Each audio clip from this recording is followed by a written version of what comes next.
Letting go. It sounds simple, doesn't it? And yet, for so many of us, it feels like the hardest thing in the world. We hold on to old pain, past mistakes, and even relationships that no longer serve us. But here's the truth. Holding on doesn't make us strong. It makes us heavy. Real strength lies in knowing when to release what no longer serves us. Let me share a story about a young monk and a stone. There was once a young monk who was told by his master to carry a stone with him wherever he went. "Carry it with care," the master said, "and one day you'll learn an important lesson." The young monk carried the stone everywhere. At first, it seemed easy, almost effortless. But as days passed, the weight began to wear on him. His arms ached, his back grew tired, and even the simplest tasks became difficult. Finally, exhausted and frustrated, the young monk returned to his master and said, "This stone is too heavy. I can't carry it any longer."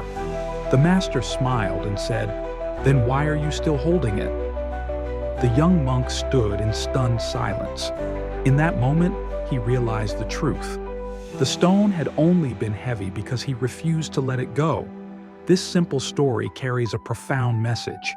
We often suffer not because of the burden itself, but because of our refusal to let it go. Let's explore 3 lessons from this story to help you practice the art of letting go and find peace within yourself. Lesson 1. Identify what no longer serves you. The young monk carried the stone without questioning why. In life, we often carry emotional stones, regrets, anger, and toxic relationships without asking ourselves if they still serve us. My teacher often said, the first step to letting go is recognizing what you're holding. Take a moment to reflect. What emotional burdens am I carrying?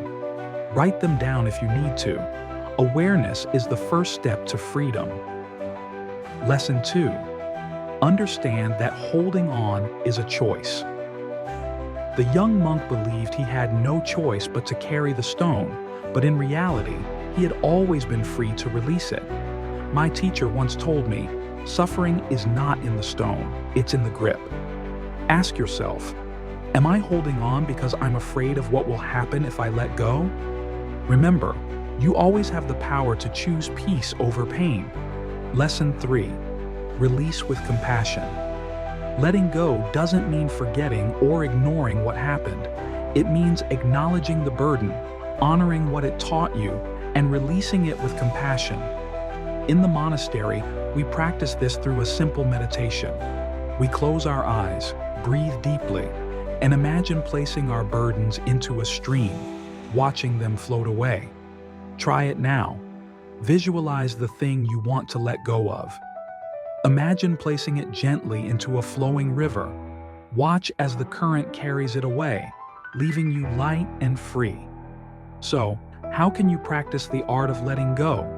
Identify what no longer serves you. Remember that holding on is a choice. And release your burdens with compassion, knowing that peace is always within reach. Life is a journey, and you were never meant to carry everything forever. Sometimes, the greatest act of strength is to simply set down what you've been holding and allow yourself to move forward. If this message resonates with you, share it with someone who might be holding on to their own burdens. And in the comments, tell me, what is one thing you've let go of recently? Remember, peace isn't found in the things you hold. It's found in the space you create when you release them. Let's walk this journey together, lighter and free.